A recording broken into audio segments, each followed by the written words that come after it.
பொங்கல் திருநாள். பொங்கல் திருநாள்னா இது ஏதோ அறுவடை திருநாள் அப்படின்னு சொல்லுவோம்.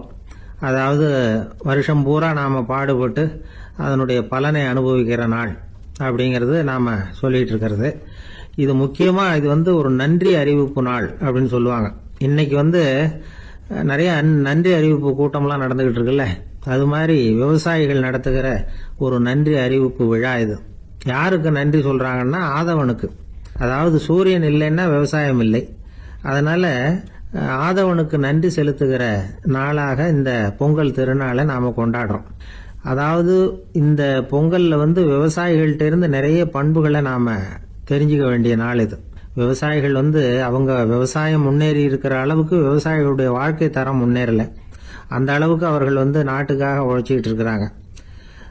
அந்த காலத்திலே அதை பத்தி ஒரு கதை சொல்றது உண்டு. ஒரு வயசான ஆளு நிலத்துல ஏறு உழுதுகிட்டு இருந்தாராம். கிழிஞ்சு போன ஒரு சின்ன துண்டை தான் இடுப்புல கட்டியிருந்தாராம். தலையில ஒரு கந்தலை சுத்தி இருந்தார். உடம்பு பூரா சேரு, ரொம்ப ஏழை. ஏறு ஓட்டிட்டு இருக்கிறவர் வேற எப்படி இருப்பார்? இருந்தாலும் அந்த ஆளு ரொம்ப ஜாலியா பாட்டு பாடிக்கிட்டே ஏறு உழுதுகிட்டு இருந்தாராம். உடம்புல தான் அவர் ஏழையை தவிர மனசுல ஒரு ஏழையா தெரியல. அந்த சமயத்துல அந்த நாட்டு ராஜா அந்த பக்கமா குதிரை மேல வந்தாராம். வேட்டைக்கு போயிட்டு பரிவாரங்களோட திரும்பி வந்துகிட்டு இருக்கிறார். ரொம்ப செல்வ செழிப்புல இருக்கிற ராஜா அவர் இந்த வயசான விவசாயியை பார்த்திருக்கார். இந்த ஆள் ரொம்பவும் ஏழைங்கிறது அவர் பார்த்தாவே பளிச்சுன்னு தெரியுது. கட்டிக்கிறதுக்கு நல்ல துணி இல்லை, உடம்போ இழைச்சி போயிருக்குது, வயிறு முதுகுல போய் ஒட்டிக்கிட்டு இருக்கு, கண்ணு குழி விழுந்து போயிருக்குது. ஆனாலும் முகத்தை பார்த்தா சந்தோஷமா இருக்கிற மாதிரி இருக்கு. இவ்வளவு உற்சாகமா பாடிட்டு இருக்கிறாரே அப்படின்னு ஆச்சரியமா நினைச்சு பார்த்தார் அந்த ராஜா. சரி, அவர்கிட்ட கொஞ்சம் பேச்சு கொடுத்து பார்க்கலாம் அப்படின்னு முடிவு பண்ணார். ஐயா பெரியவரே, இப்படி கொஞ்சம் வர முடியுமான்னாராம். பொழுது போறதுக்குள்ள நான் இந்த வயல் பூரா உழவு ஓட்டி ஆகணும், அதனால பேசுறதுக்கு நேரம் இல்லை அப்படின்னாராம் அந்த பெரியவர். என்ன அவ்வளவு அவசரமா? மீதி இருந்தா நாளைக்கு உழுத கூடாதா? அது சரி, உனக்கு எத்தனை ஏக்கர் நிலம் இருக்கு அப்படின்னு விசாரிச்சிருக்கார் ராஜா. எனக்குன்னு சொந்தமா உள்ளங்கை அளவு கூட நிலம் கிடையாது. இது எங்க முதலாளியோட நிலம். இதை பூராவும் உழுது முடிச்சாதான் அவர் கூலி கொடுப்பார். நான் கூலிக்கு உழுதுகிட்டு இருக்கிறேன். உங்ககிட்ட பேசிக்கிட்டு இருந்தா அவருக்கு துரோகம் பண்ணது மாதிரி ஆயிடும் அப்படின்னாராம். ராஜா குதிரையை விட்டு கீழே இறங்கினார். வரப்புல நடந்து அந்த பெரியவர்கிட்டயே போனாராம். சரி, ஒரு நாள் பூரா உழுதா உனக்கு எவ்வளவு கூலின்னு கேட்டிருக்கார். 8 அணா கூலி கிடைக்கும்னாராம் அவர். இது ரொம்ப காலத்துக்கு முன்னாடி நடந்த ஒரு சம்பவங்கிறதுனால அப்ப 8 அணா கூலிங்கிறது ரொம்ப பெருசு. இருந்தாலும் அதுவும் அந்த ராஜாவுக்கு பெரிய கூலியா தெரியல. இவ்வளவுதானா, இதை வச்சுக்கிட்டு நீ எப்படி காலம் தள்ளுற அப்படின்னாராம். ஒன்னும் கவலை இல்லை அப்படின்னாராம் அவரு.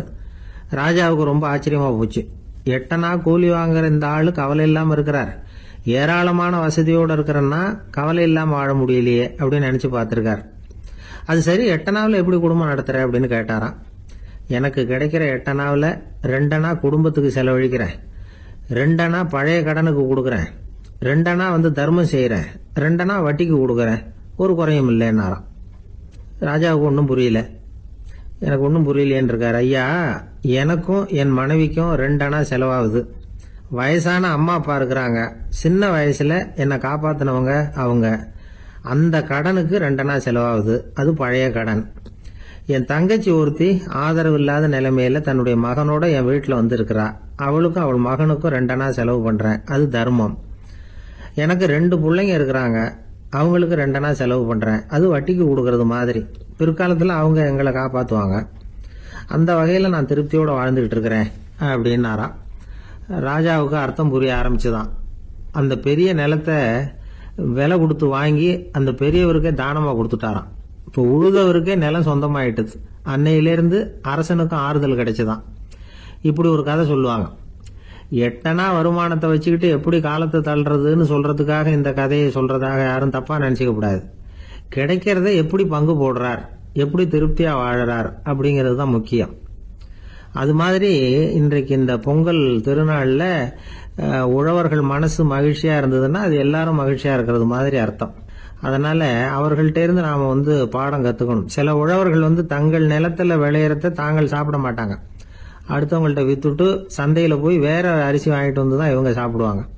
அப்படிப்பட்ட விவசாயிகள்லாம் இது உண்டு. பங்கிடுகிற பண்பை உழவர்கள்ட்ட இருந்து கற்றுக்கொள்ளுங்கள் அப்படிம்பாங்க. ஒரு ஆள் நிம்மதியா மகிழ்ச்சியா இருந்தானா, உங்க நிம்மதிக்கும் மகிழ்ச்சிக்கும் என்ன காரணம்னு கேட்டிருக்காரு இன்னொருத்தர்.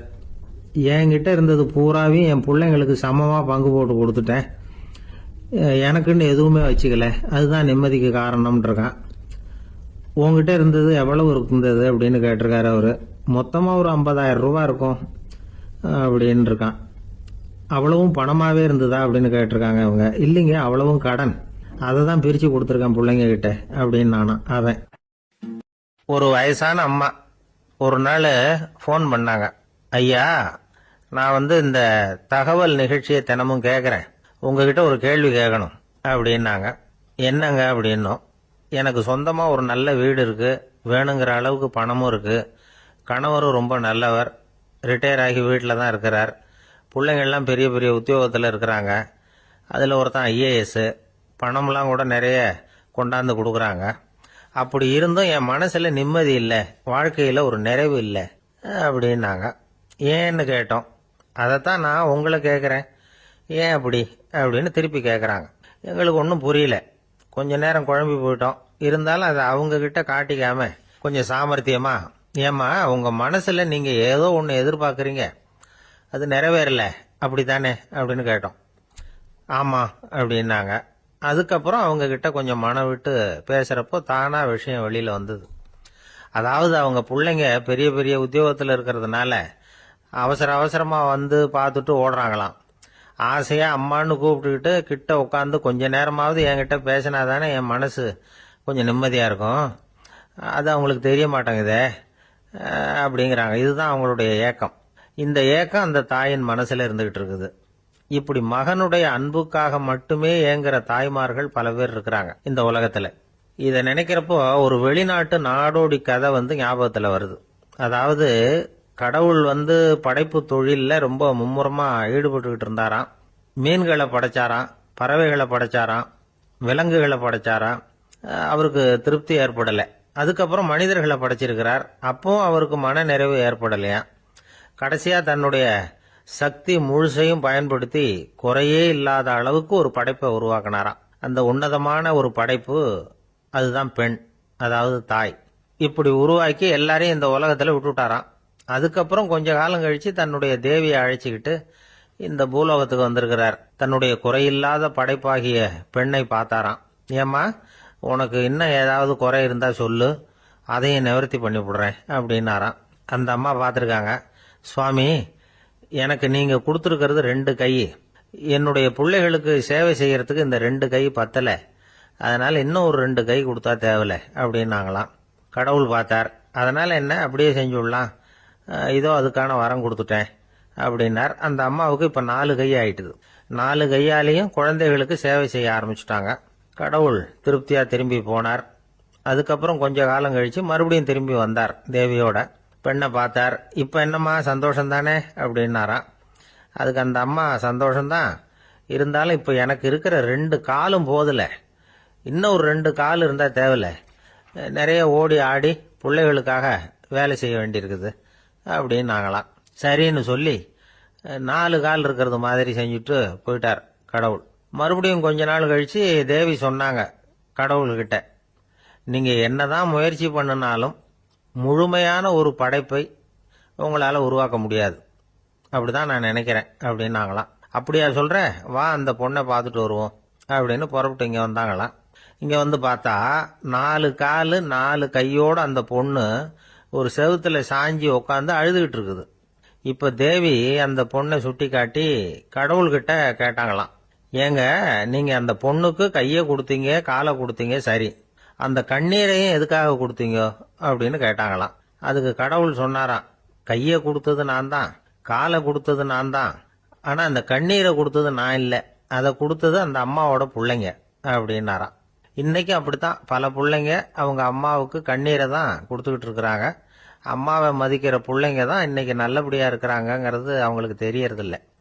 இந்த காலத்து பிள்ளையாண்டான் ஒருத்தன் அவங்க அம்மா கிட்டேயும் நல்ல பிள்ளையா நடந்துக்குவான், மனைவி கிட்டேயும் நல்ல கணவனாக நடந்துக்குவான், ரொம்ப சாமர்த்தியம்.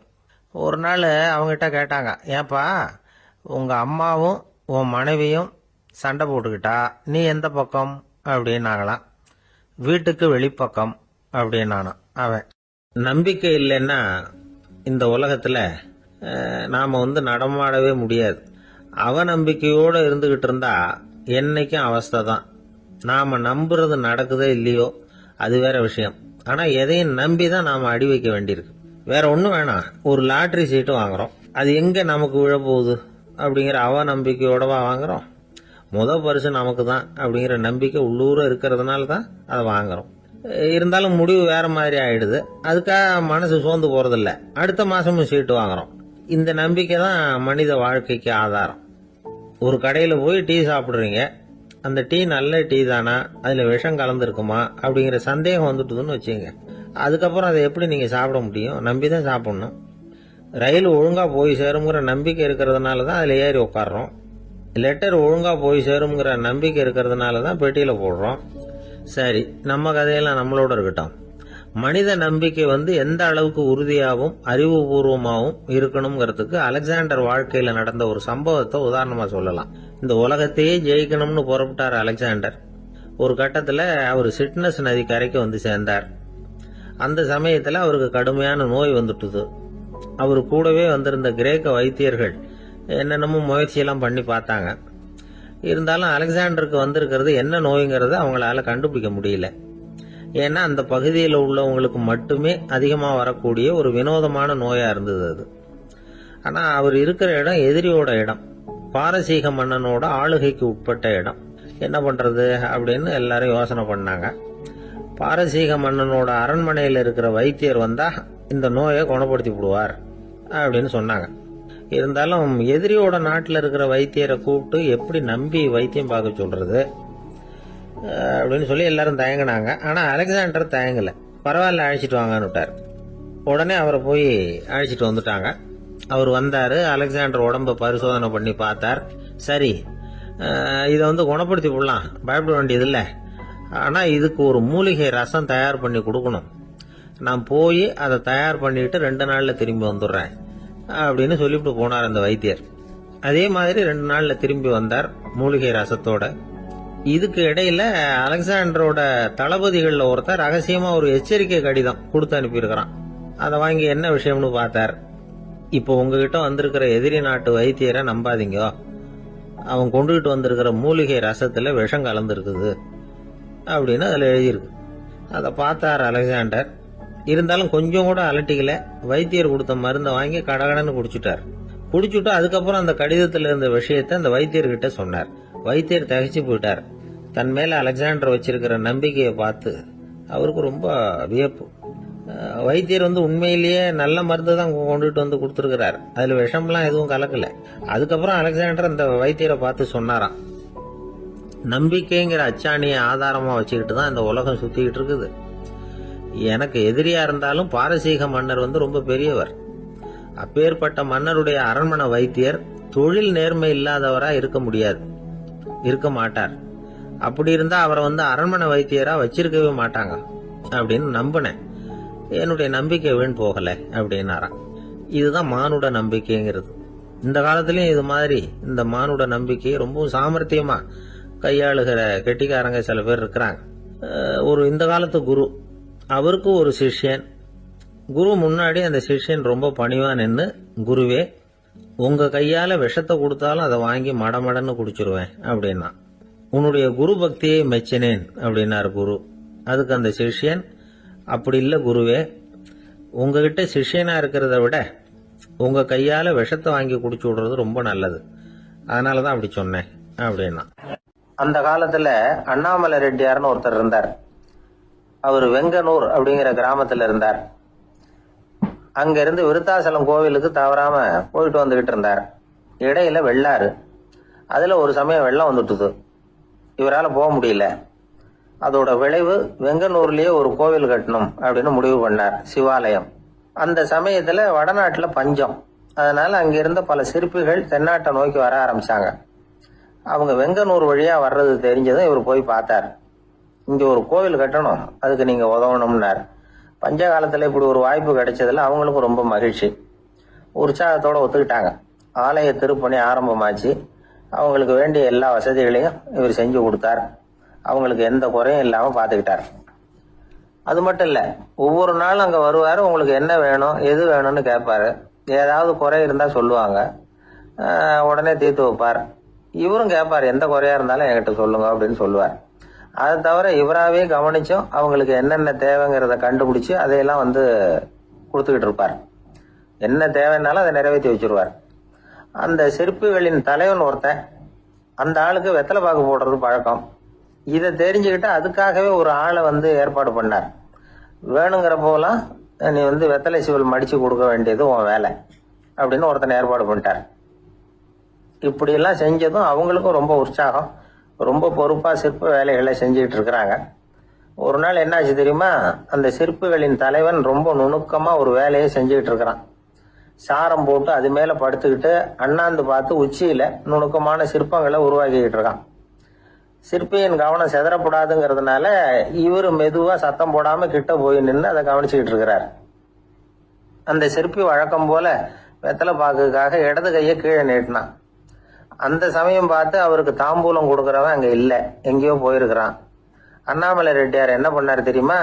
தனக்காக கொடுக்கப்பட்ட தாம்பூலத்தை வாங்கி சிற்பியின் கையில கொடுக்கறாரு. அவன் வாங்கி போட்டுக்கிட்டான். இது என்ன இன்னைக்கு வெத்தலை சீவல் வேற மாதிரி இருக்குது, வாசனை தாம்பூலமா இருக்குது அப்படின்னு யோசனை பண்ணிட்டு கீழே திரும்பி பாக்குறார். பார்த்தா ரெட்டியார் மறுபடியும் சிற்பி கை நீட்டும் பொழுது கொடுக்கறதுக்காக தாம்பூலத்தை மடிச்சு வாங்கி வச்சுக்கிட்டு தயாரா நிக்கிறார். சிற்பிக்கு அதிர்ச்சி. உடனே பொத்துன்னு கீழே குதிச்சான். ஐயா, என்ன இது நீங்களா அப்படின்னா. இவர் சொன்னார், நான் ஒன்னும் தப்பு பண்ணலையே, உன்னுடைய கை புண்ணியம் செஞ்ச கை, கோயில் கட்டுற கை, அந்த கைக்கு தாம்பூலம் கொடுக்கறதுல என்ன தப்பு அப்படின்னாராம். ஏற்கனவே பஞ்சத்தில் அடிபட்டு வந்த எங்களை நீங்க ஆதரிச்சதே பெரிய விஷயம். இந்த செயல் என்ன ஒரு பெரிய கடனாளி ஆகிவிட்டது. ஐயா, எங்களுக்கு உணவு உடை இதை மட்டும் நீங்க கொடுத்தா போதும், ஊதியம்னு எதுவும் வாங்க மாட்டோம் அப்படின்னு நானும். அந்த சிற்பி எவ்வளவோ வற்புறுத்தியும் எதுவும் வாங்கிக்கலையாம். இந்த செய்தியை தமிழ் தாத்தா டாக்டர் ஊவேசா சொல்லியிருக்கிறார். அந்த காலத்துல எப்படிப்பட்டவங்க எல்லாம் வாழ்ந்திருக்கிறாங்க பாருங்க. இந்த காலத்துல ஒருத்தர் கோவில் கட்டினார், வேலை செய்யற எல்லாருக்கும் சாப்பாடு போடுவார். சிற்ப வேலை செஞ்சுட்டு சாப்பிட வர்ற ஒவ்வொருத்தர் கையையும் அன்பா பிடிச்சு முத்தம் கொடுத்து உள்ள அனுப்புவார். அந்த கைகளுக்கு நீங்க கொடுக்குற மரியாதையாது அப்படின்னு கேட்டாங்க. அடா, அது இல்லைங்க, ஏற்கனவே முதல் பந்தியில சாப்பிட வந்தவன் மறுபடியும் வர்றானான்னு கண்டுபிடிக்கிறதுக்காக கையை பிடிச்சு மோந்து பாக்குறேன் அப்படின்னாராம் அவர். ஒரு ஊர்ல ஒரு ஞானி இருக்கிறார், ரொம்ப பெரிய ஞானி, ரொம்ப வயசாயிட்டுது. கடைசி காலத்துல அவர்கிட்ட சில பேர் வந்தாங்க. உங்க குரு யார் அப்படின்னு கேட்டாங்க. அவர் நிமிர்ந்து பார்த்தார். எனக்கு ஆயிரக்கணக்கான குருமார்கள் உண்டு, அவங்க பேரெல்லாம் சொல்லணும்னா இந்த காலம் பார்த்தாது. ஆனா முக்கியமான ஒரு 3 பேரை பத்தி மட்டும் உங்களுக்கு சொல்றேன் அப்படின்னாராம். அப்புறம் சொன்னார், அந்த 3 பேர்ல ஒருத்தன் ஒரு திருடன். ஒரு சமயம் ஒரு பாலைவனம் வழியா நான் போய்கிட்டு இருந்தேன். அப்போ வழி தவறி போய் ஒரு கிராமத்துக்கு போயிட்டேன். அது இருட்டு நேரம், நடு ராத்திரி, ஊரே உறங்கி போச்சு. அந்த நேரத்துல ஒரு ஆள் மட்டும் ஒரு வீட்டு சுவத்துல ஏதோ பண்ணி உள்ள நுழையறதுக்கு முயற்சி பண்ணிட்டு இருக்கிறான். அவன்கிட்ட போய் நான் இன்னைக்கு இங்க எங்க தங்க முடியும் அப்படின்னு கேட்டேன். அதுக்கு அவன், இந்த ராத்திரி வேளையில அது ரொம்ப சிரமம், ஒரு திருடனோட உங்களால தங்க முடியும்னா நீங்க என்னோட தங்கலாம் அப்படின்னா. நான் அவங்க கூட 1 மாசம் தங்கி இருந்தேன். ஒவ்வொரு நாள் ராத்திரியும் இப்ப நான் என்னுடைய வேலைக்கு போறேன், நீங்க ஓய்வு எடுத்துக்கங்க அப்படின்னு சொல்லிட்டு போவான். அவன் திரும்பி வந்த உடனே உனக்கு ஏதாவது கிடைச்சதான்னு நான் கேட்பேன். அதுக்கு அவன், இன்னைக்கு ராத்திரி ஒண்ணும் இல்ல, நாளைக்கு மறுபடியும் முயற்சி பண்ணுவேன் அப்படின்பா. எப்பவும் அவன் நம்பிக்கை இழந்ததே கிடையாது, எப்பவும் சந்தோஷமாவே இருப்பான். நானும் ரொம்ப காலமா தியானம் பண்ணிக்கிட்டே இருந்தேன், ஒண்ணுமே நடக்கல. ஆனா நான் என்ன பண்ணேன் தெரியுமா? மனசு வருத்தப்படும், நம்பிக்கை இழந்துருவேன். அப்பெல்லாம் அந்த திருடனுடைய விடாமுயற்சி தான் ஞாபகத்துக்கு வரும். அதனால அந்த திருடன் எனக்கு ஒரு குரு. என்னுடைய 2வது குரு யாருன்னா அது ஒரு நாய். இது எப்படின்னா, ஒரு சமயம் எனக்கு ரொம்ப தாகமா இருந்தது. ஒரு நதியை நோக்கி போயிட்டு இருந்தேன். அப்போ ஒரு நாயும் வந்தது. அதுக்கும் தாகம். ஓடி ஆத்த பார்த்தது. அதோட நிழல் ஆத்துல தெரிஞ்சது. அதை பார்த்ததும் பயந்துட்டுது. அது, அதாவது அது தன்னுடைய சொந்த உருவத்தையே கண்டு பயந்தது. அதை பார்த்து குறைக்குது, திரும்பி ஓடிச்சு. ஆனா அதுக்கு தாகம் அதிகமா இருந்ததுனால அது மறுபடியும் திரும்பி வந்தது. பார்த்தா மறுபடியும் தண்ணியில நாயோட உருவம் தெரியுது. இப்படி சில தடவை பண்ணிச்சு. இருந்தாலும் கடைசியில் தண்ணியில குதிச்சுட்டுது துணிஞ்சி. இப்படி குதிச்ச உடனே அதோட உருவமும் மறைஞ்சுட்டுது. இதை பார்த்தேன். நான் என்ன புரிஞ்சுக்கிட்டேன்னா, எவ்வளவுதான் பயம் இருந்தா கூட ஒருத்தன் தைரியமா காரியத்துல இறங்கணும் அப்படிங்கறத புரிஞ்சுக்கிட்டேன். இந்த போதனை அந்த நாய்கிட்ட இருந்து எனக்கு கிடைச்சது. இது ஒண்ணு. அடுத்தது என்னுடைய மூன்றாவது குரு யாருன்னா, அது ஒரு சின்ன குழந்தை. நான் ஒரு சமயம் ஒரு நகரத்துக்கு போனேன். அங்க ஒரு குழந்தை எரிகிற மெழுகுவத்தி ஒன்று எடுத்துக்கிட்டு வந்தது. நான் அந்த குழந்தைய பார்த்து வேடிக்கையா கேட்டேன், ஏன் பாப்பா இந்த மெழுகுவத்தியை நீயாவே கொளுத்துனியா அப்படின்னு கேட்டேன். ஆமான்னுது அந்த குழந்தை. சரி, இந்த மெழுகுவத்தி முன்னாடி எரியாம இருந்தது, இப்ப எரியுது. இந்த மெழுகுவத்திக்கு வெளிச்சம் எங்க இருந்து வந்தது, அதை எனக்கு காட்ட முடியுமா அப்படின்னு கேட்டேன் அந்த குழந்தைகிட்ட. இதுக்கு அந்த குழந்தை சிரிச்சுக்கிட்டு அந்த மெழுகுவத்திய ஊதி அணைச்சுட்டுது. அதுக்கப்புறம் என்ன பார்த்து கேட்டுது, இப்ப இந்த மெழுகுவத்தியின் வெளிச்சம் போனதை பாத்தீங்க இல்லையா, அது எங்க போச்சுன்னு எனக்கு சொல்லுங்க அப்படின்னுது. அந்த குழந்தை இப்படி கேட்டதும் என்கிட்ட இருந்த ஆணவம் அழிஞ்சுட்டுது. நான் படிச்சதெல்லாம் அந்த வினாடியில சுக்கு நூறா போட்டுது. என்னுடைய முட்டாள்தனத்தை நான் உணர்ந்தேன் அப்படின்னு இவ்வளவு அந்த ஞானி விவரமா சொன்னாராம். அதனால நாம இன்னார்கிட்ட இருந்துதான் இதை கத்துக்கணுங்கிறது இல்லை, யாருகிட்ட இருந்தும் எதையும் கத்துக்கலாம். நம்மால் ஒருத்தன் ஒரு நாய் வளர்த்துக்கிட்டோம்னா அந்த நாய்க்கு வால் கிடையாது, யாரோ ஏற்கனவே வெட்டி எடுத்துட்டாங்க. இந்த நாய் தான் சார் எனக்கு குரு, அதுகிட்டே இருந்து கூட நான் பாடம் கத்துக்கிட்டு இருக்கிறேன் அப்படின்னா. அப்படி என்ன கத்துக்கிட்டேன் இந்த வால் இல்லாத நாய்கிட்ட இருந்து அப்படின்னு கேட்டோம். நாம யாருகிட்டையும் வாலாட்டக்கூடாது அப்படிங்கிற பாடத்தை அதுகிட்ட இருந்து தான் நான் கத்துக்கிட்டேன் அப்படின்னா. ஒரு ராஜா ஊரெல்லாம் சுத்தி பார்த்துட்டு வரலாம்னு ஒரு நாள் புறப்பட்டு போனார். ஒரு இடத்துல தறி நெசவு வேலை ரொம்ப மும்முரமா நடந்துகிட்டு இருந்தது. ஒரு பெரியவர் தறியால் நெசவு வேலை செஞ்சுக்கிட்டு இருந்தார். பக்கத்துல ஒரு அழகான பொண்ணு உட்காந்து நூலை சுத்திக்கிட்டு இருக்குது. ராஜா அந்த பெரியவரை பார்த்து யார் இந்த பொண்ணுன்னு விசாரிச்சார். ராஜா அப்படி கேட்டதும் அவருக்கு ரொம்ப பெருமையா போயிட்டுது. ஏன்னா உட்கார்ந்திருந்தது அவரோட மகள். அரசே, இது என்னுடைய மகள், இவ வேகமா நூல் தெரிக்கக்கூடியவள், வைக்கோல எடுத்து இவ தெரிச்சா கூட அது எல்லாம் பவுனிழையா வெளியில வரும் அப்படின்னு ஒரு ராசி இவளுக்கு அப்படின்னு ரொம்ப பெருமையா ராஜா கிட்ட சொன்னார். ராஜா இதை கேட்டதும் அசந்துட்டார். அப்படியா, இவ்வளவு அழகும் சாமர்த்தியமும் உள்ள இந்த பொண்ணு என்னோட வரட்டுமே, இவளை என் மருமகளா ஆக்கிக்கிறேன் அப்படின்னார் ராஜா. அந்த பெரியவருக்கு ஒன்னும் புரியல. ஏதோ கொஞ்சம் பெருமையா சொல்ல போவ அது இப்படி ஆயிட்டுதே அப்படின்னு கவலைப்பட்டார். இருந்தாலும் ராஜா பேச்ச தட்ட முடியுமா, மகளை அனுப்பி வச்சுட்டார். ராஜா அந்த பொண்ணை அரண்மனைக்கு அழைச்சிட்டு வந்தாரு. அங்க ஒரு அறையில வச்சு பூட்டி விட்டார். அந்த ரூம் நிறைய வைக்கோல கொண்டாந்து போட்டு அடைச்சாங்க. 3 ராட்டைகள் வேற வச்சிருந்தாங்க. நாளைக்கு பொழுது விடியறதுக்குள்ள நீ இந்த வைக்கோலையெல்லாம் தங்க இழைகளா மாத்தி காட்டணும். நாளைக்கு காலம்பரம் வந்து நான் இந்த அறை கதவை திறப்பேன். உன் தகப்பன் சொன்னது மாதிரி எல்லாம் தங்கமா மாறி இருக்கணும், இல்லைன்னா நீ உயிர் தப்ப முடியாது அப்படின்னு உத்தரவு போட்டார். பாவம் அந்த பொண்ணு என்ன பண்ணும், பகல் பூரா அழுதுகிட்டே உட்காந்துருக்குது. ராத்திரி பூராவும் தூக்கம் வரல. மறுநாள் அதிகாலை நேரத்துல யாரோ கதவை தட்டுற சத்தம் கேட்டுது. பயந்துகிட்டே கதவை திறக்கிறா. திறந்து பார்த்தா வெளியில 3 அவலட்சணமான பெண்கள்.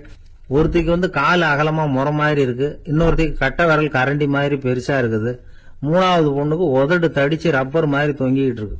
யார் நீங்க, உங்களுக்கு என்ன வேணும் அப்படின்னு கேக்குது இந்த பொண்ணு.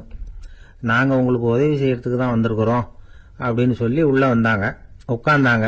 கொஞ்ச நேரத்துக்குள்ள உள்ள இருந்த வைக்கோலையெல்லாம் தங்க இழைகளா மாத்தி கொடுத்துட்டு போயிட்டாங்க. காலையில ராஜா வந்தார், பார்த்தார். ஆகா பேஷனார். இன்னும் கொஞ்சம் வைக்கோலை கொண்டாந்து அந்த ரூம்ல போட சொன்னார். இந்த வைக்கோலையும் இன்னைக்கு தங்கமா மாத்தி விடு, நாளைக்கு மறுநாள் உனக்கும் இளவரசனுக்கும் கல்யாணம்னு சொல்லிவிட்டார். இன்னைக்கு ராத்திரி அந்த 3 பொண்ணுங்களும் வந்தாங்க. வைக்கோல பொண்ணு இழைகளா மாத்தினாங்க, புறப்பட்டாங்க. இந்த பொண்ணு அவங்க காலில் விழுந்து வணங்கினா. என் உசுரை காப்பாத்தினீங்க, உங்களுக்கு நான் என்ன கைமாறு செய்ய போறேன் அப்படின்னா. பயப்படாத, நீ விரும்பினா எங்களுக்கு ஒரு உதவி செய்யலாம். உன்னுடைய கல்யாணத்துக்கு நாங்க 3 பேரும் வரோம். நீ எங்களை வந்து வரவேற்று ராஜா கிட்டையும் இளவரசர்கிட்டையும் நாங்க வந்து உன்னோட பெரியப்பா பொண்ணுங்கன்னு சொல்லி அறிமுகப்படுத்தி வை, நாங்க விருந்து சாப்பிட்டுட்டு போயிடுறோம் அப்படின்னாங்க. ரொம்பவும் சந்தோஷமா சரின்னு ஒத்துக்கிட்டா. கல்யாண நாள் வந்தது. கல்யாணம் ரொம்ப கோலாகலமா நடந்துகிட்டு இருக்கு. எல்லா தேசத்து ராஜா ராணிகளும் வந்துகிட்டு இருக்கிறாங்க. அந்த 3 அவலட்சணமான பொண்ணுங்களும் வந்து சேர்ந்தாங்க. யார் இவங்கன்னு கேட்டார் ராஜா. என் பெரியப்பா பொண்ணுங்க அப்படின்னு அந்த பொண்ணு. காலும் உதடும் கட்டை விரலும் ஏன் இப்படி உங்களுக்கு அவலட்சணம் ஆயிட்டுது அப்படின்னு கேட்டார்.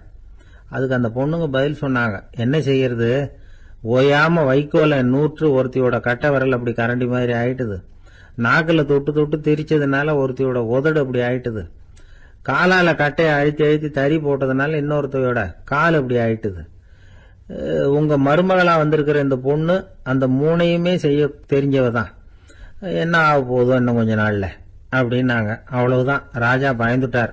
அம்மா, இன்னையிலிருந்து நீ இளவரசனின் மனைவி. நீ எப்பவும் அழகா இருக்கணும். அதனால நீ இனிமே வைக்கோலை திரிக்கவே கூடாது அப்படின்னு உத்தரவு போட்டார். அவளை இக்கட்டான சூழ்நிலையிலிருந்து காப்பாத்தின அந்த 3 பொண்ணுங்களும் சந்தோஷமா திரும்பி போயிட்டாங்களாம். சுவாமி சின்மயானந்தர் இந்த கதையை சொல்லி இருக்கிறார். தன்னலம் மறந்து சுயலாபத்தை தியாகம் செய்யறது வைக்கோல்ல இருந்து தங்க இழைய நூக்கிறது மாதிரி அப்படிங்கிறார் அவர். அது இருக்கட்டும், இப்ப நம்ம கதைக்கு வருவோம். ஒரு ராஜா தன்னோட மகனுக்கு சுயவரம் நடத்தினார். எல்லா தேசத்தில இருந்தும் ராஜகுமாரர்கள் வந்திருந்தாங்க. ராஜகுமாரிய கல்யாணம் பண்ணிக்கலாம்ங்கிற ஆசையில சுயம்பர மண்டபத்திலிருந்து எல்லா ராஜகுமாரர்களும் அலறி அடிச்சுக்கிட்டு வெளியில ஓடி வந்துகிட்டு இருக்கிறாங்களாம். ஏன் அப்படி எல்லாரும் மிரண்டு போய் ஓடி வர்றாங்கன்னு கேட்டார் ஒருத்தர். அதுக்கு இன்னொருத்தர் விவரம் சொன்னார். ராஜகுமாரியை இன்னைக்குதான் அவங்க நேரில் பார்த்தாங்களாம், அதுதான் அப்படி ஓடி வந்துகிட்டு இருக்கிறாங்க அப்படின்னார். ஒரே ஒரு ஊர்ல ஒரு ராஜா இருந்தாராம். அவர் நிறைய சம்பாதிக்கணும்னு திட்டம் போட்டார். தனக்காக சம்பாதிக்கணும்னு நினைக்கல, தன்னுடைய நாட்டுக்காக சம்பாதிக்கணும் அப்படின்னு நினைச்சார். அரசாங்க கருவூலத்துல கையிருப்பு குறைச்சலா இருந்தது. மக்கள் கிட்ட வரி விதிச்சாகணும், வேற வழி இல்லை. ஆனாலும் அந்த ராஜா மக்கள் கஷ்டப்படக்கூடாது அப்படின்னு நினைக்கிறவர். மக்கள் வரியையும் கட்டணும், அதே நேரத்தில் அவங்க சிரமப்படவும் கூடாது. இதுக்கு தகுந்த மாதிரி ஒரு திட்டம் போட்டார். அது பிரகாரம் என்ன பண்ணார்னா, அந்த நாட்டில் ஒரு 3 பெரிய குளங்களை தோண்டினார். அது நிறைய தண்ணீரை நிரப்புனார். அதுக்கப்புறம் எங்கேயோ தேடி பிடிச்சி 3 விதமான மீன்களை கொண்டுகிட்டு வந்தார். அந்த 3 குளங்கள்லையும் விட்டார். அதை ஒவ்வொரு குளத்திலையும் ஒவ்வொரு விதமான மீன்கள். அந்த மீன்களுக்கு அபூர்வமான ஒரு சக்தி உண்டு. அது எப்படின்னா, அந்த குளத்துல குளிக்க வர்றவங்களுக்கு அந்த மீன்கள் கடிக்கும் பொழுது வலி ஏற்படுறதில்ல.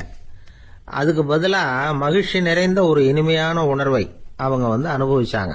அது எப்படின்னா, இந்த முதல் குளத்துல இருந்த மீன்களால கடிக்கப்படும் பொழுது ஒரு விதமான இன்ப மயக்கத்துல திளைச்சிருக்கிறது மாதிரி உணர்வு.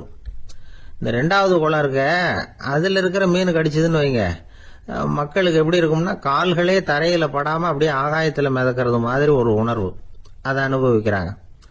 3வது குளத்துல இருக்கிற மீன் கடிச்சதுன்னா அவங்கெல்லாம் அப்படியே கோடீஸ்வரரா மாறிட்டதாக ஒரு உணர்வு. அதை அவங்களால அனுபவிக்க முடியுது. இப்படி ஒரு அபூர்வமான மீன் அது, அந்த 3 வகை. இப்படி இருந்தா மக்கள் அந்த குளங்கள்ல குளிக்கிறதுக்கு ஆசைப்படாம இருப்பாங்களா? அதனால கூட்டம் கூட்டமா அலமோத ஆரம்பிச்சுட்டாங்க. ஒவ்வொரு குளத்தின் கரையிலேயும் கியூ வரிசையில் நிக்க ஆரம்பிச்சுட்டாங்க.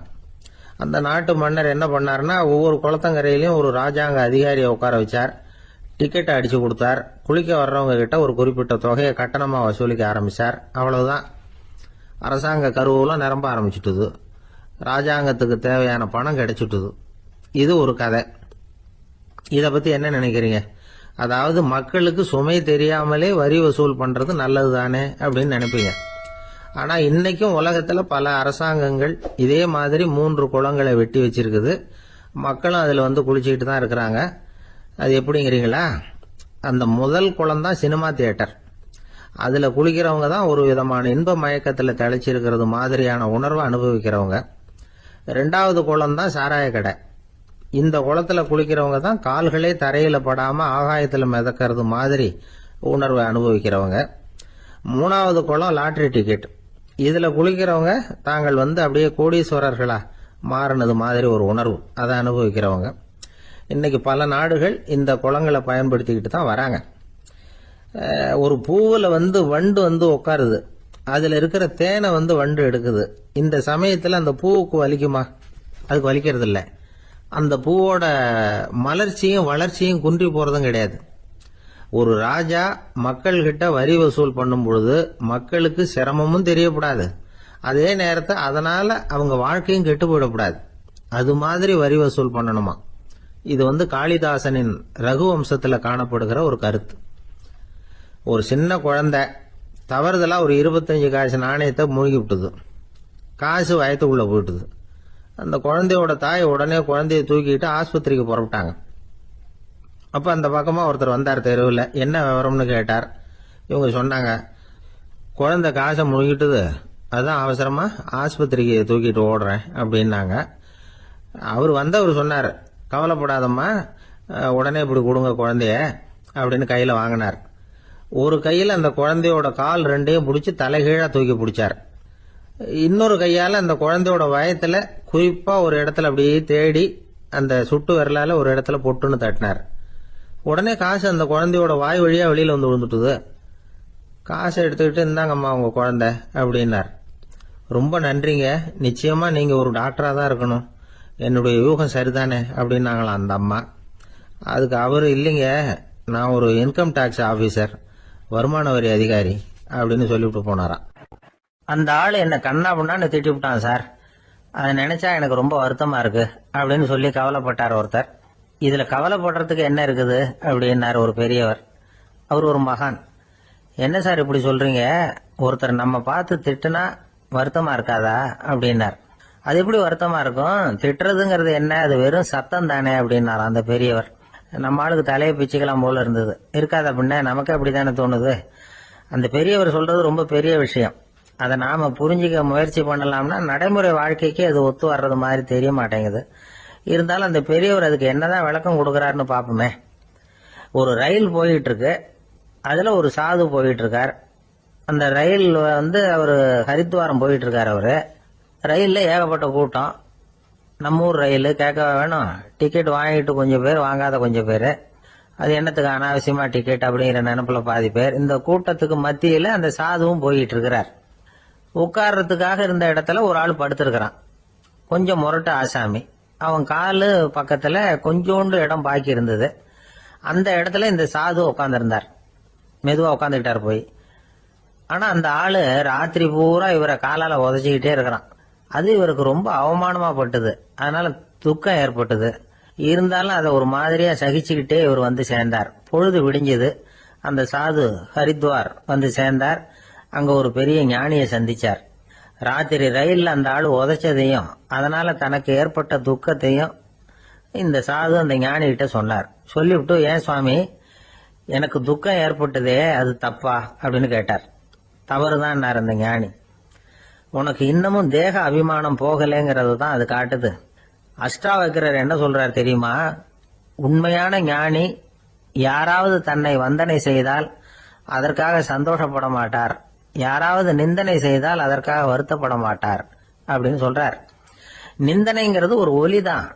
தேகாபிமானம் இருக்கிற வரைக்கும் இந்த ஒலி நம்மளை வேதனைப்படுத்தும்.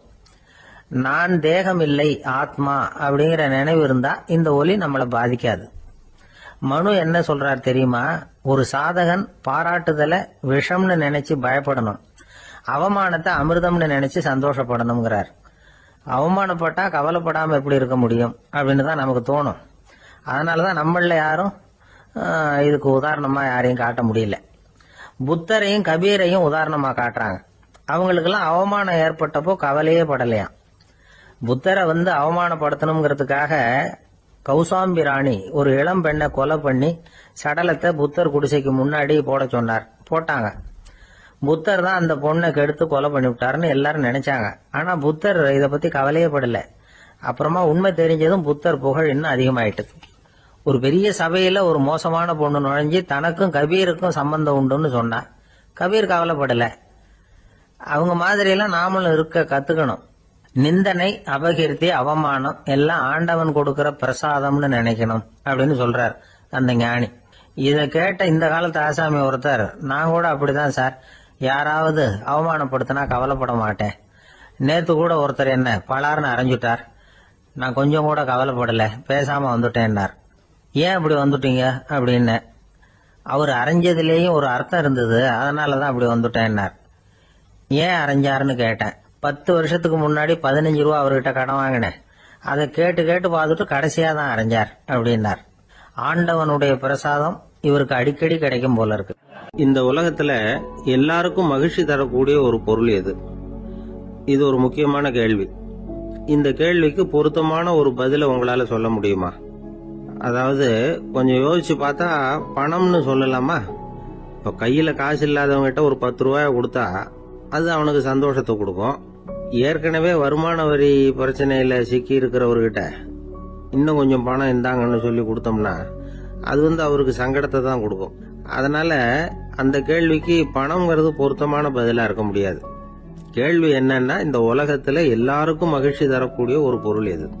சரி, இனிப்புன்னு சொல்லலாமா? ஏன்னா எல்லாருக்கும் இனிக்க தானே செய்யும். அதுலயும் ஒரு சிக்கல் இருக்கு. சக்கரை வியாதிகாரங்களுக்கு அது என்ன சந்தோஷத்தையா கொடுக்கும்? ஆக எல்லாருக்கும் வேறுபாடு எதுவும் இல்லாம மகிழ்ச்சியை கொடுக்கக்கூடியது வேற ஏதோ ஒண்ணு இருக்கு. அது என்னன்னு கண்டுபிடிக்கணும். அதுதான் இன்னைக்கு தகவல்.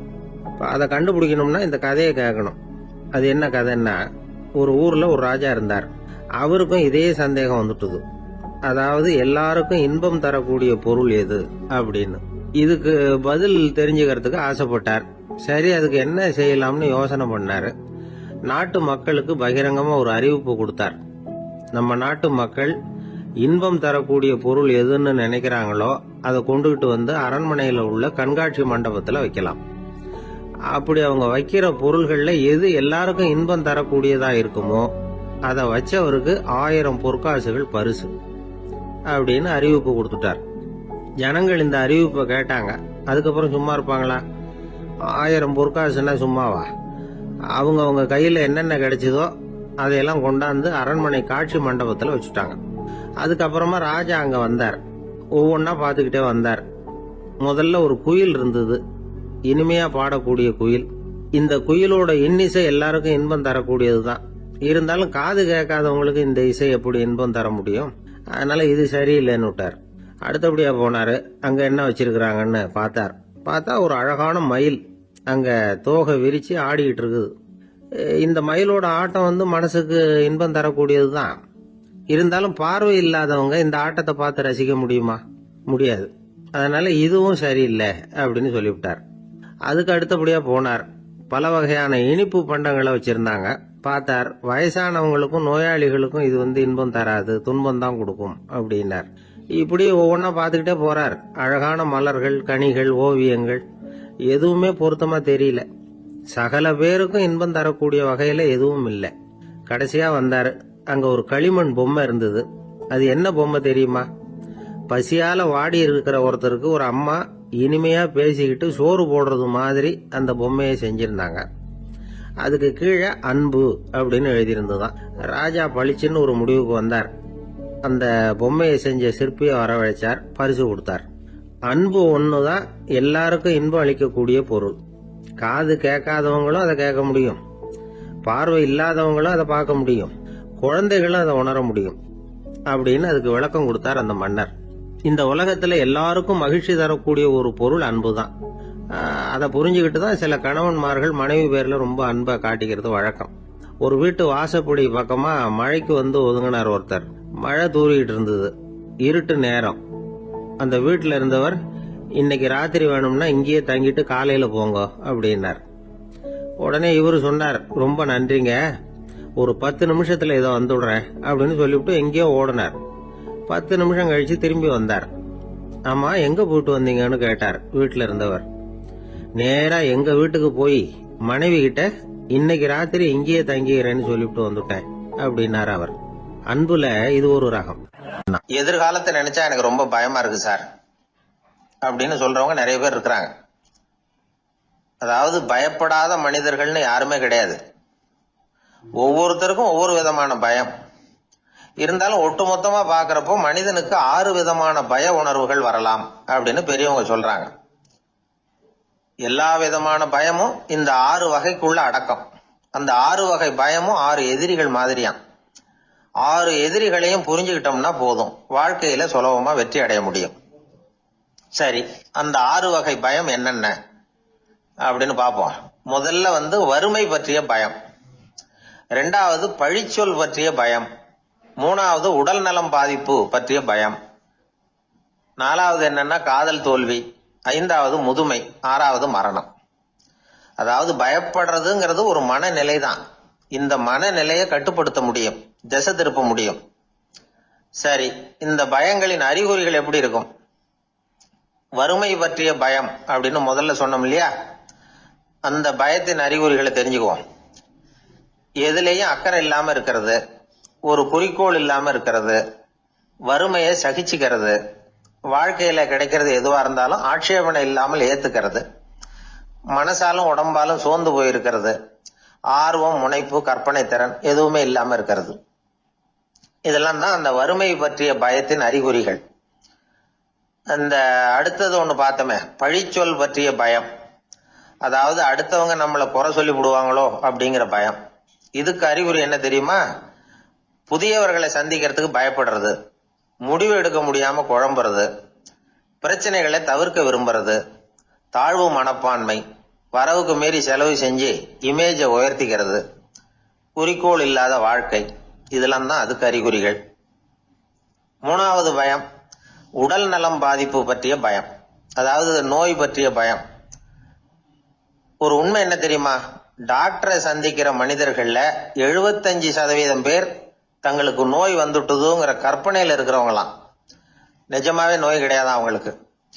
இந்த பயத்தின் அறிகுறிகள் என்னன்னா, வியாதிக்கான அறிகுறிகள் தன்னிடம் இருக்கிறதாக நினைச்சுக்கிறது, எந்த நேரமும் வியாதியை பத்தியே பேசி பேசி மனசை அங்கேயே வச்சிருக்கிறது, நோய் சம்பந்தமான செய்திகளை படிச்சு நமக்கு இப்படி ஆயிடுமோ அப்படின்னு வேதனைப்படுறது. இதெல்லாம் தான் அதுக்கு அறிகுறிகள். நாலாவது பயம், காதல் தோல்வி. இது ரொம்ப வேதனை, உடம்பையும் மனசையும் சீரழிச்சு விடும். ஆண்களை விட பெண்கள் தான் இந்த பய உணர்வுல அதிகமா பாதிக்கப்படுறாங்க. அஞ்சாவது முதுமை பற்றிய பயம். ஆறாவது மரண பயம். வயசான காலத்துல எப்படி சமாளிக்கிறது அப்படிங்கிற பயம். ஆக இதையெல்லாம் நாம புரிஞ்சுக்க வேண்டியது ரொம்ப அவசியம். இந்த 6 வகை பயங்களை சரியா புரிஞ்சுக்கிட்டு நாம நடந்துக்கணும். வாழ்க்கையின் முன்னேற்றத்துக்கு இந்த பயங்கள் முட்டுக்கட்டே ஆயிடக்கூடாது. உழைச்சி பணம் சேர்க்கணும், உற்சாகமா மனசை வச்சுக்கணும். மனசை கட்டுப்படுத்துகிற மார்க்கம் தெரிஞ்சுக்கிட்டா போதும், எல்லாம் சரியா வந்துடும். நம்ம ஆள் ஒருத்தன் சொன்னான், சார் எனக்கு வறுமை பற்றிய பயம்தான் இருந்தது, ஒரே ராத்திரியில 30,000 ரூபாய் தயார் பண்ணிவிட்டேன், இப்ப எனக்கு இன்னொரு பயம் வந்துட்டுதுன்னா. என்ன பயம்னு கேட்டாங்க. போலீஸு கண்டுபிடிச்சிருமோங்கிற பயம்னா. இது இந்த பயத்துல அடங்காது. அதனால அஞ்சி அஞ்சி சாவார், அஞ்சாத பொருள் இல்லை அப்படின்னு பாரதி சொன்னார் இல்லையா? அது மாதிரி பயத்தை புரிந்து கொண்டு அதற்கு தகுந்த மாதிரி நம்முடைய வாழ்க்கையை அமைத்துக் கொள்ள வேண்டும். அப்படி அமைத்துக் கொள்ளுகிறவர்களுக்கு வெற்றி நிச்சயம். ஒரு சின்ன பையன் என்னை தேடிட்டு ஓடி வந்தான். ஒரு கதை சொல்லுங்கன்னா, சொந்தமா எதுவும் தெரியாத என்ன, உங்களுக்கு சொந்தமா எதுவும் தெரியாதுன்னு எனக்கும் தெரியும் அப்படின்னா. இந்த பையன் அடிக்கடி என்கிட்ட வந்து கதை கேட்கிறவன், அதனால என்னோட ரகசியம்லாம் அவனுக்கு அத்துப்படி. அதனால்தான் அவ்வளவு தெளிவா அடிச்சு விடுறான். சரி, இப்ப என்ன செய்யலாம்னு, பழைய கதை ஏதாவது ஒன்று சொல்லுங்களேன்னா. உனக்கு கிருஷ்ணதேவராயரை தெரியுமான்னு. அவர்கிட்ட நேரில் பழக்கம் இல்லை, ஆனா அவரை பத்தி புஸ்தகத்துல படிச்சிருக்கேன்னா. சரி, இவன்கிட்ட மேற்கொண்டு பேச்சு கொடுத்தா நம்மள ஒரு மாதிரி ஆக்கி விடுவான் அப்படிங்கறத யூகம் பண்ணிட்டு அவனை உட்கார வச்சு கடைசி வரைக்கும் குறுக்க பேசக்கூடாது அப்படின்னு ஒரு கண்டிஷனையும் போட்டுட்டு அந்த கதையை சொன்னேன். ஒரு சமயம் கிருஷ்ணதேவராயர் சமஸ்தானத்துக்கு ஒரு பெரிய வித்வான் வந்து சேர்ந்தாராம். என்னோட போட்டி போடுறதுக்கு இந்த ஊர்ல யாராவது இருக்கீங்களா அப்படின்னு சவால் விட்டாராம். அந்த ஊர்ல இருந்த பெரிய பெரிய வித்வான்லாம் இது ஏதுனா வம்பா போச்சுன்னு நினைக்க ஆரம்பிச்சுட்டாங்க. யாரும் அந்த ஆளோட போட்டி போடுறதுக்கு தயாரா இல்லை. எல்லாரும் நடுங்கிட்டு இருக்கிறாங்க. அந்த நேரத்துல ஒருத்த மட்டும் தைரியமா முன்னுக்கு வந்தான். அது யாருன்னா தெனாலிராமன். அந்த சமஸ்தானத்துல விகட கவி அவன். என்ன அனுப்புங்க போட்டிக்கு, நான் ஜெயிச்சு காட்டுறேன்னா. உனக்கு அவ்வளவு தைரியம் இருக்குதா அப்படின்னு கேட்டாங்க. தைரியம் மட்டும்தான் என்கிட்ட இருக்குது, ஆனா தைரியம் இருந்தா அதிர்ஷ்டம் தேடிட்டு வருங்கிறது எனக்கு தெரியும் அப்படின்னா. அடுத்த நாள் போட்டி ஆரம்பமாச்சு. அந்த பெரிய வித்வான் வந்து நின்னார். தெனாலிராமன் எதிரில் வந்து நின்னா. அந்த வித்வான் ஒரு விரல காட்டினார். தெனாலிராமன் பதிலுக்கு 2 விரல காட்டினான். வித்வான் 3 விரல காட்டினார். இவன் உடனே 4 விரல காட்டினான். உடனே 5 விரல காட்டினார் அவரு. தெனாலிராமன் உடனே தன்னுடைய கை முஷ்டியை காட்டினான், கையை மூடி காட்டினான். அவ்வளவுதான். அந்த பெரிய வித்வான் கிருஷ்ணதேவராயர் காலில் விழுந்தார். நான் தோத்துட்டேன், என் தோல்வியை ஒத்துக்கிறேன் அப்படின்னு சொல்லிவிட்டார். கிருஷ்ணதேவராயர் அவரை தனியா அழைச்சிட்டு போய் என்ன நடந்ததுன்னு விசாரிச்சார். அந்த வித்வான் விளக்கம் கொடுத்தார். ஆண்டவன் ஒருவன் தான் உண்டுங்கிறத விளக்கறதுக்காக நான் ஒரு விரல காட்டினேன். அப்படி இல்ல, சக்தியை சேர்த்தா சக்தி சிவன் 2 பேர் உண்டுன்னு உங்க வித்வான் 2 விரல காட்டினார். மூர்த்திகள் 3 பேருங்கிறதுக்காக நான் 3 விரல காட்டினேன். வேதங்கள் 4ன்னு சொல்லி ஒரு 4 விரல காட்டினார். பஞ்சபூதங்கள் 5ன்னு நான் 5 விரல காட்டினேன். அதையெல்லாம் அடக்கி ஆளணும்னு சொல்லி அவர் கையை மூடி உறுதியா காட்டினாரு. அடடா, உங்க வித்வானுக்கு எப்பேற்பட்ட அறிவு, அவர் தான் ஜெயிச்சார், நான் தோத்துட்டேன் அப்படின்னார் அவர். அப்படி சொல்லிவிட்டு அவர் போயிட்டார். அதுக்கப்புறம் தெனாலிராமனை கூப்பிட்டு என்னப்பா நடந்தது அப்படின்னு கேட்டாராம். அதுக்கு தெனாலிராமன் விளக்கம் கொடுத்துருக்கிறான். அவன் முதல்ல என்ன கொன்னுடுவேன்னு அந்த வித்வான் ஒரு விரல காட்டினான். உடனே ஒரு 2 கண்ணையும் தோண்டி விடுவேங்கிறதுக்காக நான் 2 விரல காட்டினேன். உனக்கு நாமம் போட்டுருவேன்னு சொல்லி 3 விரல காட்டினான். அதை அழிச்சிருவேன்னு 4 விரல காட்டினேன். உன்னை அரைஞ்சிருவேன்னு அவன் 5 விரல காட்டினான். நான் உங்களை குத்தி விடுவேன்னு சொல்லி கையை மூடி காட்டினேன் அப்படின்னா. இப்ப பாருங்க, ஜெயிச்சது யார்? தைரியம் மட்டும் இருந்துட்டா அதிர்ஷ்டம் தானா தேடி வருங்கிறது எவ்வளவு உண்மையா போச்சு. அதனால நாம எப்பவும் தைரியமா இருக்கணும்னு சொல்லிவிட்டு என் எதிரில் கதை கேட்டுட்டு உட்காந்துருந்த சின்ன பையனை பார்த்தேன். அவன் என்னை நிமிர்ந்து பார்த்தான். அவன் தன்னோட கை கால் 2ஐயும் ஒரு மாதிரியா என் முன்னால தூக்கி 20 விரல காட்டினான். எனக்கு ஒன்றும் புரியல. இதுக்கு என்னப்பா அர்த்தம்னு கேட்டேன். இதே கதையை இதுக்கு முன்னாடி என்கிட்ட 20 தடவை நீங்க சொல்லியிருக்கீங்கன்னு அர்த்தம் அப்படின்னா. ஒரு குரு, இளம் சீடர்கள் எதிரில் உட்கார்ந்துருக்கிறாங்க. குரு பாடம் நடத்திக்கிட்டு இருக்கிறார். சீடர்களுக்கு ஒரு ஆசை, அதாவது ஒரு முக்கியமான மந்திரத்தை நம்ம குருநாதர்கிட்ட இருந்து கத்துக்கணும் அப்படிங்கிறது அவங்க ஆசை. அது என்ன மந்திரம்னா, இறந்தவரை உயிர்ப்பிக்கக்கூடிய புனித மந்திரம். அதாவது செத்தவங்களுக்கு மீண்டும் உயிர் உண்டாக்குகிற மந்திரம். குருவே, தயவு பண்ணி அந்த மந்திரத்தை எங்களுக்கு உபதேசிக்கணும் அப்படின்னு கேட்டாங்க. அது ரொம்ப ஆபத்தானது, அது என்னத்துக்கு உங்களுக்கு வேண்டாமேன்னாராம் குரு. எங்களுடைய நம்பிக்கை உறுதிப்படுறதுக்காகத்தான் கேட்கிறோம், வேற ஒன்றும் இல்லை அப்படின்னு நாங்களாம் சீடர்கள். பக்குவப்படாத அறிவுங்கிறது ரொம்ப ஆபத்தானது அப்படின்னாராம் குரு. இது சீடர்களுக்கு புரியல.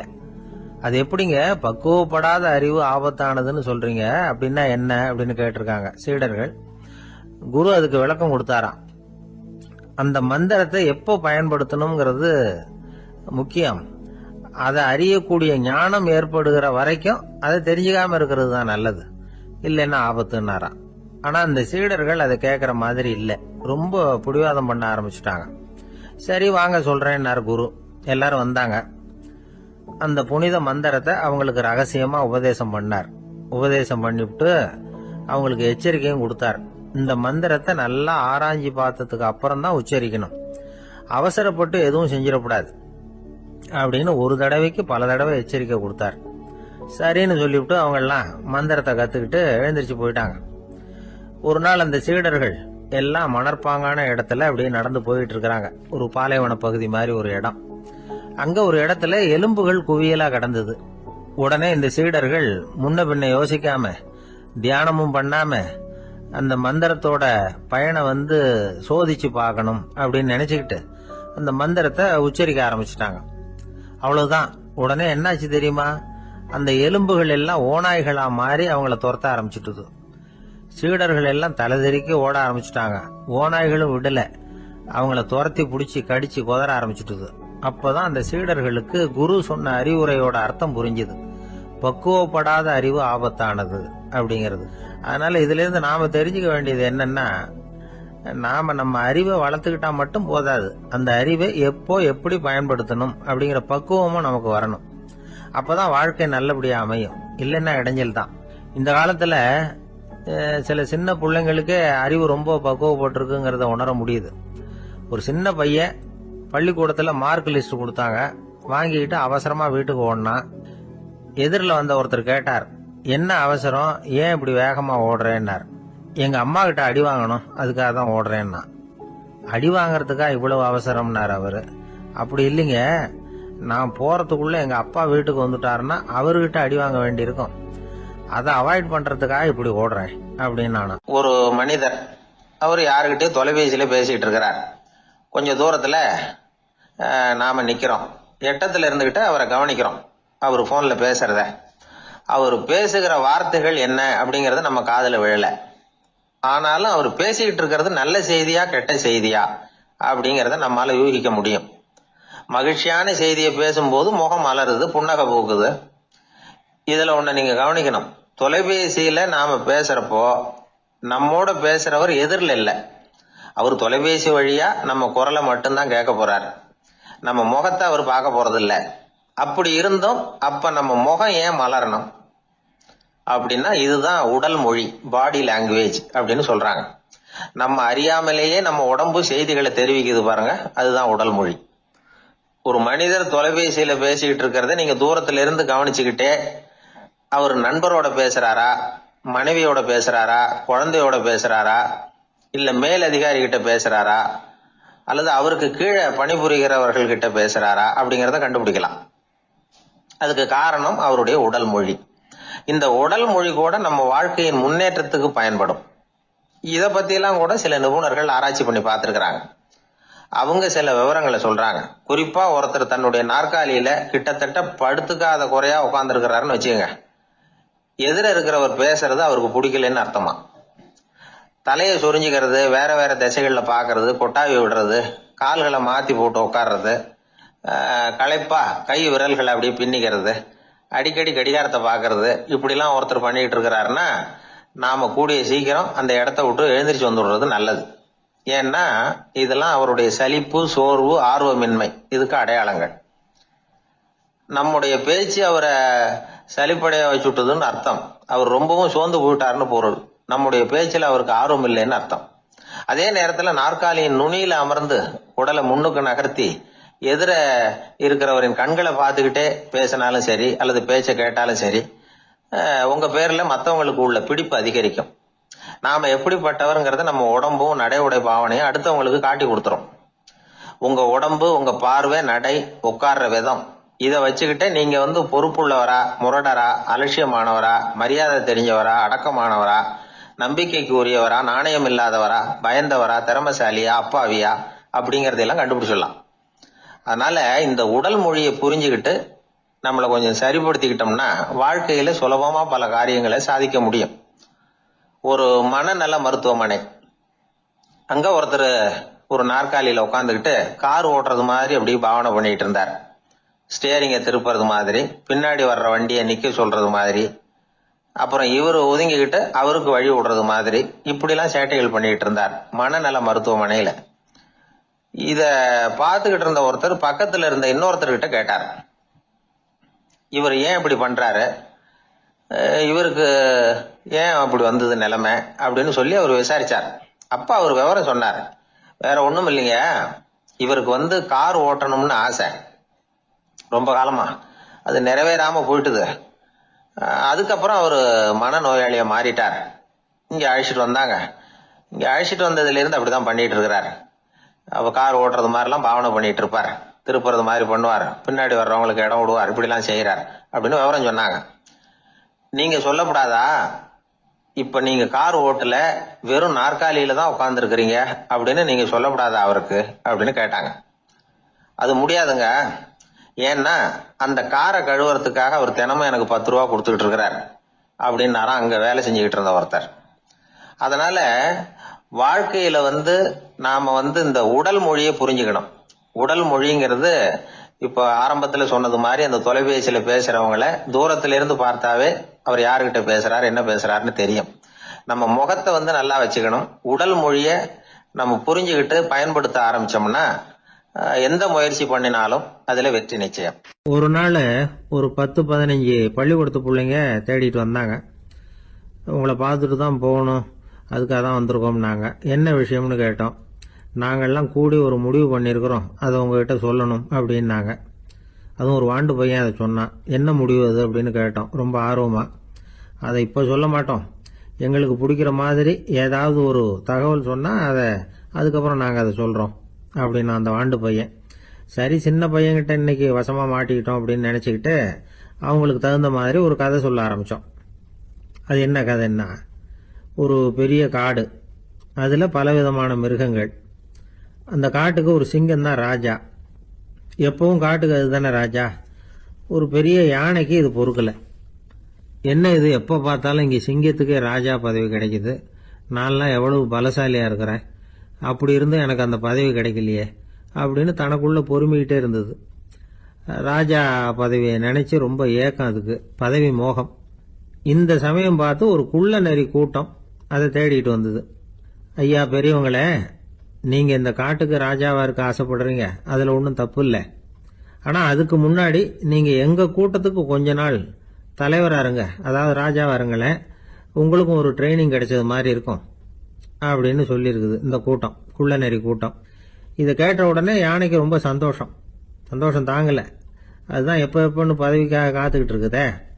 இருந்தாலும் கொஞ்சம் பிகுவோட, சரி நீங்கள்லாம் இவ்வளவு தூரம் என்ன தேடிட்டு கேட்கறதுனால மறுக்க முடியல, அப்படின்னு ரொம்ப ஏதோ அவளுக்கு சிரமப்பட்டு ஒத்துக்கிறது மாதிரி ஒத்துக்கிட்டது.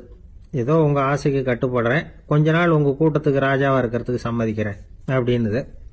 உடனே அந்த யானை ராஜ நட போட ஆரம்பிச்சுட்டுது. யானை சாதாரணமாக நடந்தாவே எப்படி இருக்குங்கிறது நமக்கு தெரியும். அதுவே ராஜ நட நடந்தால் எப்படி இருக்கும் கற்பனை பண்ணி பாருங்கள். யானை முன்னாடி கம்பீரமாக போய்கிட்டு இருக்குது, தலைவர் இல்லையா, அதனால குள்ள நரிகள்லாம் ரொம்ப அடக்கமாக அது பின்னாடி அணிவகுத்து போயிட்டு இருக்குது. ராஜா வாழ்க மன்னர் வாழ்க அப்படின்னு கோஷம் வேற. யானைக்கு தலைகால புரியல, அவ்வளவு சந்தோஷம். அந்த யானைக்கு செருக்கு ஆணவம் எல்லாம் ஏற்பட்டு போச்சு. அதுக்கப்புறம் அது தரையை பார்க்குமா நிமிர்ந்து நடக்க ஆரம்பிச்சுட்டுது. தரையை பார்க்கறதே இல்லை. அப்படி போயிட்டு இருக்கிறப்போ ஒரு சதுப்பு நிலத்துல திடீர்னு காலை வச்சுட்டுது. அவ்வளவுதான், கால் உள்ள போட்டுது. இன்னொரு காலை எடுத்து வச்சுது, அதுவும் உள்ள போட்டுது. அந்த 2 காலையும் எடுக்கிறதுக்காக அடுத்த 2 காலையும் அழுத்திச்சு, அதுவும் உள்ள போக ஆரம்பிச்சுட்டுது. இப்ப 4 காலம் வசமா சேத்துல அழுந்தி போச்சு, எடுக்க முடியல. குள்ள நரிகள்லாம் அதை சுத்தி சுத்தி வந்தது. சிலது சுத்தி நின்று டான்ஸ் ஆட ஆரம்பிச்சுட்டுது யானையை பார்த்துட்டு. இதை யானை பார்த்தது. என்ன இது தலைவர், நான் தவிச்சுக்கிட்டு இருக்கிறேன், தொண்டர்கள்லாம் சுத்தி நின்று வேடிக்கை பார்த்துக்கிட்டு இருக்கிறீங்க, டான்ஸ் ஆடுறீங்க அப்படின்னு கேட்டுதான். தொண்டர்களே, தலைவர் நான் தவிச்சுக்கிட்டு இருக்கிறது உங்களுக்கு தெரியலையா? இப்போ உடனே உங்க தலைவரை காப்பாற்ற வேண்டியது உங்க கடமை இல்லையா அப்படின்னு கத்துச்சான் அந்த யானை. குள்ள நரிகள்ல ஒண்ணு முன்னாடி நின்று அந்த யானையை பார்த்துதான், தலைவரே, எங்களுக்கு ரொம்ப நாளா ஒரு ஆசை, அந்த ஆசையை நிறைவேற்றிக்கிறதுக்காகத்தான் உங்களை எங்க தலைவரா ஏத்துக்கிறோம்னு சொன்னோம் அப்படின்னு தான். என்ன ஆசைன்னு கேட்டிருக்கு யானை. யானை கறி சாப்பிட்டு பார்க்கணுங்கிறது